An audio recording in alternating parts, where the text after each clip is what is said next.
previously, we examined the palaces and the rooms of paradise and the furniture as well. In our discussion tonight, we'll examine the food and drinks of paradise and also the music in paradise, because that is mentioned in some of our traditions.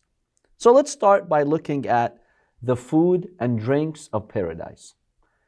Here in this worldly life, one of the joys and pleasures that we have is food and drinks.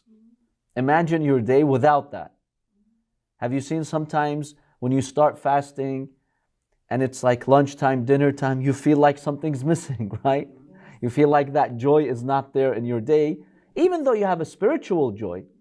But physically, food and drink is a very important joy that we have in our life. It's what? When you diet, you also know the pleasure that you're missing out on. And these days, people spend so much money on various types of food, going to the restaurants. Just in New York City alone, there are more than 20,000 restaurants. Can you imagine?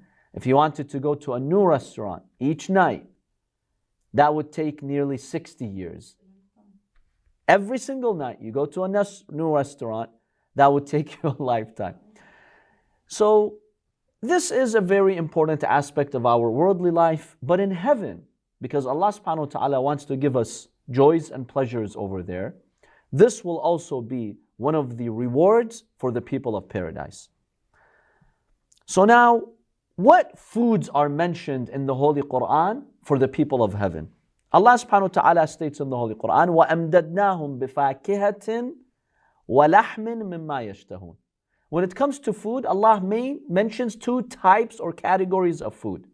One is lahm, meat, and the other is fakiha, fruits. So when we talk about the food of paradise, these two are mentioned, meats and fruits. Now let's start by examining the fruits of paradise, because we have many verses about the fruits of paradise, much more than the meats of paradise. So Allah subhanahu wa ta'ala tells us that we'll have abundant fruits in heaven. لَكُمْ فِيهَا فَاكِهَةٌ كَثِيرَةٌ. You will have a lot of fruits, مِنْهَا تَأْكُلُونَ, from which you will eat. وَفَوَاكِهَ مِمَّا يَشْتَهُونَ. All the fruits that you desire. What are some specific fruits that the Holy Quran mentions for the people of heaven? Now remember, the fruits that Allah mentions in the Quran are not the only fruits that a believer will get. But Allah wants to give an example, especially during that Arabian society, that desert society, that you will get the best of fruits. So do you recall any fruits that the Quran mentions? Yes, the moz, the banana. That is called talh. Allah subhanahu wa ta'ala states, وَطَلْحٍ مَنْضُودٍ. Many exegetes and mufassirs of the Quran understand that talh is the banana. So that's one. What else? Al-'inab, na'am. The grapes. Allah subhanahu wa ta'ala states in one verse, وَجَنَّاتٍ مِّنْ أَعْنَابٍ. There are gardens of grapes, vineyards basically. So the grape has been mentioned in the Quran. Number 3, what else? Rumman, yes. Rumman is one of the fruits that Allah mentions for the people of heaven.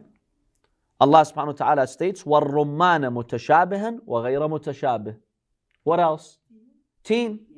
And teen was zaytun. They come together. Allah subhanahu wa ta'ala states, وَالتِّينِ وَالزَّيْتُونَ. Allah makes an oath by the fig and by the olive. So, in one verse, Allah subhanahu wa ta'ala states, وَالزَّيْتُونَ وَالرُّمَّانَ مُتَشَابِهًا وَغَيْرَ مُتَشَابِهٍ. So specifically for the people of heaven, the zaytun is mentioned. Now the fig, the teen, is mentioned in the Quran, but it's not mentioned as one of the fruits of heaven. It's mentioned in a different light. We just want to see which fruits are mentioned in heaven. So the zaytun is mentioned. Now this doesn't mean that the teen is not going to be in heaven. We're just trying to see which verses talk about these fruits. Okay, what else? Allah subhanahu wa ta'ala also states, فَأَنْشَأْنَا لَكُمْ بِهِ جَنَّاتٍ مِّن نَخِيلٍ وَأَعْنَابٍ. Gardens of palm trees and grapes. And palm trees carry what? Dates. So we can also conclude that the date has been indirectly mentioned for the people of heaven. Yes. We can imagine that in all of its types. Yes, all of its types, in all the stages of the dates, the people of heaven will be granted that. And each stage has different characteristics and benefits, by the way. When the date is ripened, it has certain benefits. When it's not ripe yet, it has different benefits. All of that will be available for the people of heaven. We also have the sidr that's mentioned. وَسِدْرٍ فِي سِدْرٍ مَخْضُودٍ. Basically, you know shajar al-nab'? Basically, it's called the buckthorn in English. Over there will be trees of sidr, but they will not have these annoying thorns in them. Only the fruit of it will be available for the people of heaven. And it's basically a type of berry. Yes, it's a specific type of berry that will be given to the people of heaven. So this is just a brief overview of what fruits Allah mentions in the Holy Quran about the people of heaven. Now, interestingly, one verse states that these fruits come in pairs. فِيهِمَا مِن كُلِّ فَاكِهَةٍ زَوْجَانِ. Allah states in Surah Rahman. Every one of these types of fruits will come in pairs. What does that mean? Mufassirs of the Holy Quran have three understandings here. The first understanding is the following. Pairs means that you have winter fruits and summer fruits. There are seasonal fruits, right? Especially at the time of revelation, people understood the difference between these fruits. Today we don't. If you ask even our children, what's the difference between summer fruits and winter fruits, they probably don't know. Because today, fruits are imported from faraway places. They're not local fruits. Number two, they freeze them. The fruits that you're eating now sometimes could go back to months ago, but they're frozen in a way that preserves them. But this was not possible back then. Today you can bring summer fruits from countries that are near the equator, right? Now at the time of revelation, you had the winter fruits and you had the summer fruits. In heaven you'll find both of them available, all types of fruits available to you. One of the fruits that grow in Michigan is the watermelon. You'll find it widely available in the summer. It's cheap, you can buy it everywhere. But once you go to the winter, they become much more expensive and lesser of quality because they have to freeze them. They're not that good. Or they have to be imported from someplace far. And by the way, one of the miracles of Lady Maryam alayhi salam is that when Prophet Zakaria, who sponsored her because she was orphaned, so the rabbis were in a competition to sponsor her. They threw their pens in the river. His pen floated. That was a sign that Allah subhanahu wa ta'ala wanted him to sponsor Lady Maryam. So when she became of age, she reached puberty, she was no longer worshiping in the temple with men. He made a room for her and he made a ladder so he can only go up to that room. He noticed that whenever he would go and see Maryam worshiping, she had fruits, but they were out of season fruits. In the winter, he'd see summer fruits. In the summer, he'd see winter fruits with her. And he told her, Maryam, where do you get this from? She says, from Allah subhanahu wa ta'ala. The angels would actually deliver these heavenly fruits to Lady Maryam. This was a miracle back then. So this is one tafsir. The other tafsir is that some are moist fruits, some are dry fruits. Like teen, the fig is considered which type of fruit? It's more of a dry fruit, right? Whereas a watermelon is considered a moist fruit. Maybe that's what Allah means. But here's another interesting one. The third opinion says no. In pairs means fruits that we recognize from dunya and new fruits that we've never seen. That's the meaning of the zawj over here, of the pairs. So when there's a plate of fruits before you in paradise, half of it you recognize those fruits. Oh, that's a banana. That's an orange. Those are grapes. The other half, wow, I've never seen these fruits. That's another meaning. Now the fruits in paradise, many of them will resemble the fruits in dunya and they'll remind you of them. Look at this verse in the Holy Quran. وَبَشِّرِ الَّذِينَ آمَنُوا وَعَمِلُوا الصَّالِحَاتِ أَنَّ لَهُمْ جَنَّاتٍ تَجْرِي مِنْ تَحْتِهَا الْأَنْهَارِ. Give good news to those who believed and did good, that Allah will give them gardens beneath which rivers flow. كُلَّمَا رُزِقُوا مِنْهَا مِنْ ثَمَرَةٍ رِزْقًا. Whenever they would be given the thamara, the fruit, as sustenance, قَالُوا هَذَا الَّذِي رُزِقْنَا مِنْ قَبْلِ وَأُتُوا بِهِ مُتَشَابِهًا. They will say, this is what we have been given from the past, min qabl, before. What does this mean? When you look at the fruits and you say, this is what we have been given from before. What does this statement mean? One tafsir states that basically when you look at these fruits, you remind yourself that Allah is giving you this blessing because of what you did in dunya. رُزِقْنَا مِنْ قَبْلِ, meaning when we did good deeds in dunya, Allah gave us these fruits. Now we are basically reaping what we had planted in the world. That's the meaning. When you look at the blessings of paradise, you will say, I have been given these blessings from dunya before. In what sense? When I worked hard in dunya, Allah compensated me. Now I am seeing it. So that's one meaning. You're just reminding yourself that these fruits you have, they didn't come for free. You worked for them. You earned them. That's one tafsir. Not all scholars have accepted this tafsir. There's another tafsir, which is even also interesting. The other tafsir is that when you look at the heavenly fruits, you are reminded of worldly fruits. You will say, just like we are eating these fruits, we were given similar fruits in dunya.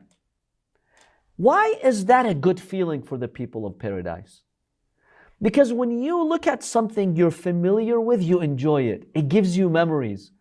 Imagine going to heaven and you see the rumman, and you see the inab, and you see the moz, and you see all these fruits, and something in you says, these are familiar fruits, I've had them before. You get a good feeling. Psychologically, it's comforting when you come across something that's familiar. Now, Allah can invent new fruits in paradise that have nothing to do with dunya. And according to some tafsirs, He will. Allah will give us new fruits. But you still want to see familiar fruits. It feels good. It's psychologically just comforting. Now, what about وَأُتُوا بِهِ مُتَشَابِهًا? Mutashabih in Arabic means they're all similar, looking alike. The fruits that will be given to you, they'll be similar, looking alike. What does that mean? Any idea? See, in this world, when you go to the fruit shop and you buy fruits, some of them are good quality, some of them are not good quality. Some of them taste very good, they're in good shape, some of them are rotting, right? Has that happened to you where you buy fruits and not all of them are of the same good quality, right? Not in heaven. The plates of fruits that will be given to you, they're all excellent quality. That's one meaning of وَأُتُوا بِهِ مُتَشَابِهًا. Here in this dunya, maybe the shop owner can fool you, deceive you. He can give you a container, a box of, fruits. Not all of them are good fruits. Maybe some of them taste sour, some of them are not that good, but not in paradise. They are all of equal quality. Yes? You mentioned before that the fruits in paradise, they look the same, but they taste different? Yes, absolutely. They look like we'll talk about that. They will look like the worldly fruits, but they will taste very different. Yes. So the outside appearance reminds you of a worldly fruit. But when you taste it, you get a completely different taste. Absolutely. And depending on your iman, you will even get a better taste. Exactly. So the level, the quality of the fruit, the degree of sweetness, The degree of joy that you get from the fruit depends on your iman. So you'll see all the believers, for instance, eating the rumman, but not all of them will enjoy it equally. The one who has a higher rank will derive more joy from that pomegranate. That's the beauty of paradise. That's why it's worth it to work for higher degrees. Say, did you mean berries? You know, there's a fruit now. I got it the other day. My son ordered it online. He dies for it from back home from Lebanon. It's called passion fruit. Passion fruit. I know of it, yes. Did you ever open it in the middle? In Lebanon, they are so They're sweet. And you eat it with a spoon. I've had them before, yes. So I got them from here. They get them from California or Florida or somewhere. They're this big, they're bigger. Wow. But they're sour. But they were so good. Yeah, I mean, No, there are some really good fruits. the best fruit. There are some really good fruits. Yeah. Subhanallah. SubhanAllah. But it's like in Lebanon, back home, all our fruits taste better. I know, Did you because notice they're that? more organic. Even, I don't know, the earth seems to be having more barakah, good smell. If you've ever tried the oranges and the tangerines of Karbala, they are unmatched. Amazing. They even have a distinct smell. Like when they bring a box of oranges in Karbala or some parts of Iran, when they would bring it, you can smell the whole scent in the room. It's like, what is this perfume? Oh, it's just a box of oranges. Or sometimes the cantaloupe, the shammam. They would bring one of them. ريحتها بتنتشر بالغرفة كلها. It's amazing. Yeah. Yeah, so there are really some good fruits. There's some mangoes. Have you tried the Pakistani mangoes? I know when we used to be in Iran in the summer, they would bring and import the Pakistani mangoes. They are the best mangoes you'll ever have. Amazing. Nothing like the ones you've had here, trust me. قطعة من العسل. It's like you're eating honey. And the smell is just so good. So heaven we won't have sukkari. No, that's the beauty. Over there, there's no disease. In fact, we'll state right now that some scholars believe that in paradise, when you eat, it's not out of hunger. It's just out of pure joy. We'll get to that. Yeah, no, we won't get hungry in paradise. Because hunger is a type of pain or difficulty. And no, there's no difficulty in heaven. So having mentioned the fruits, the Holy Quran also mentions the lahm. Also in Surah Al-Waqi'ah, وَلَحْمِ طَيْرٍ مِمَّا يَشْتَهُونَ. Allah will give you the meat of birds, that which you desire. Let's talk about a few points here. Number one, some scholars have understood the following point. When we look at the verses that mention fruits and just a couple of verses that mention the lahm, the meat in paradise. Fruits are mentioned more than meat, which means that the people of heaven, it seems, will be eating more fruits than meat. And that, by the way, is a healthy lifestyle. Eating too much meat is makruh. There are some people who have large portions of meat every day in their diet. One hadith attributed to Imam Ali ibn Abi Talib alayhi salam states, لا تجعلوا بطونكم مقابر للحيوانات. Don't make your stomachs the graves of animals. Meaning eating meat every single day. It's not healthy, it's not good. So the people of heaven will be eating much more fruits than they will be eating meat. That's one point that some scholars have concluded. And by knowing this, we are encouraged to eat less meat and eat more fruits. Number two, how come in Surah Al-Waqi'ah, Allah subhanahu wa ta'ala mentions the fawakih, the fruits, before the lahm, the meat? وَفَاكِهَةً مِمَّا يَتَخَيَّرُونَ وَلَحْمِ طَيْرٍ مِمَّا يَشْتَهُونَ. Fruits first, then the meat. In the dunya, it's the other way. You eat a meal that has the lahm, that has the meat, and then maybe an hour later you eat the fruits. But at dinner time, do you usually start with fruits and then you go and have the main meal? No. So why is it that in paradise it's the other way? Some scholars have noted the following interesting point. They're like, here in dunya, the reason why we eat is because we get hungry. And when you get hungry, meat tends to make you full faster. It gives you a better feeling of being full, right? So we eat the meat, we're full, then we can eat some more fruits. Isn't it the case? Okay. In the akhirah, in heaven, you don't eat because you are hungry. It's not out of hunger. It's just out of pure pleasure. And as much as you eat, you never get that sickening feeling that your stomach is full. In paradise, you can sit there and eat for 100 years and just get the joy of every fruit. Imagine if Allah has created 1,000,000 types of fruits. You can try them in one sitting. And that's beautiful. So over there, they'll eat the fruits. They're not hungry, just enjoying it. Then let's try the meat. We're just enjoying it. In dunya, because you get hungry, you try to have the meat before. But not in heaven. Try all these different fruits. And let's face it, having different fruits tastes better. Because each fruit is very distinct with the scent. Yeah, the lahma, we do desire it. But the fruits taste better. The sweetness that they have, the scent that they have, the variety that they have, it's much better. So the people of heaven might start with the fruits, then they will try the meat. Okay. Now, why is it that Allah mentioned lahm al-tayr? See, in the Quran, when Allah talks about the lahm in heaven, there's 2 verses that talk about that. One of them is general, lahm, meat. This one in Surah Al-Waqa'ah mentions tayr, the bird. Lahmi tayrin mimma yashtahun. Why? There's two reasons. One, the meat of birds is tender, and some people consider it more delicious. And also, it's healthier.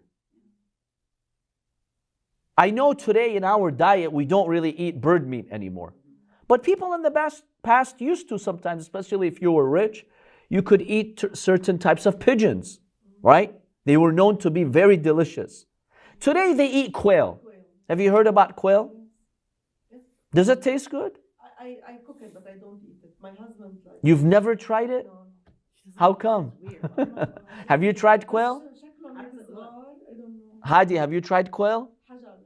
Al-hajal, ta'ar al-hajal. You've never tried it? إيه هول الصغار, yeah. They're not too small, but they are rather small. Yeah, they're like birds. Yeah, I tried that. How are they good? They're taraya, say it. Hey, they're tender. Damaton tayo. Right, right. Yeah. If they're cooked properly, they're very delicious. And they quickly are cooked, yes. So that's one reason why the Quran mentions them. Probably because they're more tender, they could be more delicious, they could be more nutritious as well. Number 2, in Arabia, exactly, not everyone had access to bird meat. People would eat camel meat, lamb, goat, or cow. They were available. But bird meat is something that the kings could afford. They could go out hunting, and the eagles, for instance, can go and basically capture them, right? Because you didn't have the pistols and the guns that you have today to shoot those birds. So how are you going to hunt them? It was very difficult. And the bird meat has little meat. So why waste all that energy when you can hunt something else? Because it was inaccessible and it was exotic, the Quran mentions it. That look, in paradise you will get exotic meats that you don't have access to in this world. That's another idea behind it. So when it comes to the fruits, when it comes to the meat, this is what the Quran mentions. Any questions on that? Yes. Chicken is not considered lahma tayr? If we consider the tayr to be very, very general, that includes the chicken category, the rooster category, then yes, we could possibly consider it. But sometimes when we say tayr, it probably refers to those that actually fly. Yeah. So in Arabic, linguistically, we can include the chicken in tayr, but it's not usually the common meaning that comes to mind. When you say lahmi tayr, meaning like a pigeon or something like that, the quail, the pigeon, or the other birds that people eat today. I'm not familiar with their names.